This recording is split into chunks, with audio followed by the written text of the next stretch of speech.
नमस्कार। आज के महापुरुष श्री सरदार वल्लभ भाई पटेल। महान सम्राटों से लेकर विदेशी आतापाइयों तक, विस्तारवाद से लेकर साम्राज्यवाद तक इस देश ने सब कुछ झेला और देखा। लेकिन एक सरदार ने कुछ महीनों में वो कर दिखाया जो शताब्दियों में नहीं हुआ था। आज हम ऐसी एक जिंदगी के बारे में बात करेंगे जो आंधियों में भी ऐसी खुमारी से जी कि आज भी उसकी बुलंदियां आदत है कि आज भी वे आसमां में ध्रुव के तारे की तरह चमकते हैं। एक आदर्श सत्याग्रही, श्वेत क्रांति की गंगोत्री, राजपुरुष, युग पुरुष, लोह पुरुष, भारत के भाग्य विधाता यानी कि श्री सरदार वल्लभ भाई पटेल। क्यों मिला इन्हें सरदार का बिरुद? कैसे बने सरदार? एकता के केंद्र बिंदु। खेड़ा के नडियाद में लालबा और जवेरचंद भाई का चौथा रत्न संतान यानी श्री वल्लभ भाई, जिनका इस धरती को पावन करने 31 अक्टूबर 1875 को आगमन हुआ। इनके बचपन की विशेष माहिती प्राप्त नहीं है, फिर भी हम अनेक घटनाओं से परिचित है। वे बचपन से ही गलत सह नहीं सकते थे। बांस की लकड़ी से मारने वाले शिक्षक के खिलाफ हड़ताल करवाने वाले वल्लभ भाई में बचपन से ही सत्य का आग्रह और निडरता का गुण प्राप्त होता है। पिता की धार्मिक मनोवृत्ति और माता की सादगी ने बाल वल्लभ में भी ईश्वर के लिए अनन्य श्रद्धा के मूल खोपे थे, जो महात्मा गांधी के संपर्क में आने पर सम्मानित हुए। 1893 में उन्होंने विवाहित जीवन की ओर प्रयाण किया। 1900 में अभ्यास करके वे वकील की परीक्षा में पास हुए और गोधरा में वकालत शुरू की। 1912 में इंग्लैंड में प्रथम वर्ग से बैरिस्टर बनकर स्वदेश की ओर लौटे। मगर हमें आज के हमारे सरदार वल्लभ भाई 1917 में उनकी जिंदगी के एक अहम मोड़ पर मिले, जब गोधरा में गुजरात क्षेत्र के राजनीतिक अधिवेशन में उन्हें मंत्री का सौभाग्य प्राप्त हुआ और इसी प्रसंग में आमंत्रित महानुभाव थे श्री मोहनदास गांधी, लोकमान्य तिलक और मोहम्मद अली जिन्ना। बस तभी से सरदार स्वतंत्रता संग्राम में जुड़ गए और उनकी अविरत लड़त का संग्राम शुरू हो गया।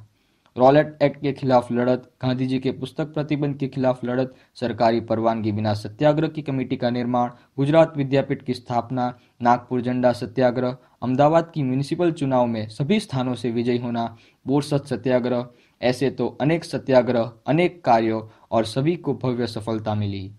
परंतु 1928 में वल्लभ भाई ने एक अभूतपूर्व शीर्षक हासिल किया। अंग्रेज सरकार के सामने काल बन के लड़े इस वल्लभ भाई को बारडोली सत्याग्रह में सरदार की सिद्धि प्राप्त मिली।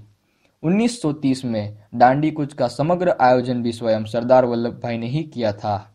बार बार जेल प्रवास करने के बावजूद भी वे खपे नहीं और उनका स्वतंत्रता आंदोलन चालू रखा। 1942 में उन्होंने गांधी जी के साथ मिलकर हिंद छोड़ो आंदोलन को अंजाम दिया। जब लॉर्ड माउंटबेटन भारत आए तभी उन्होंने 15 अगस्त 1947 को देश आजाद करने की सूचना दी।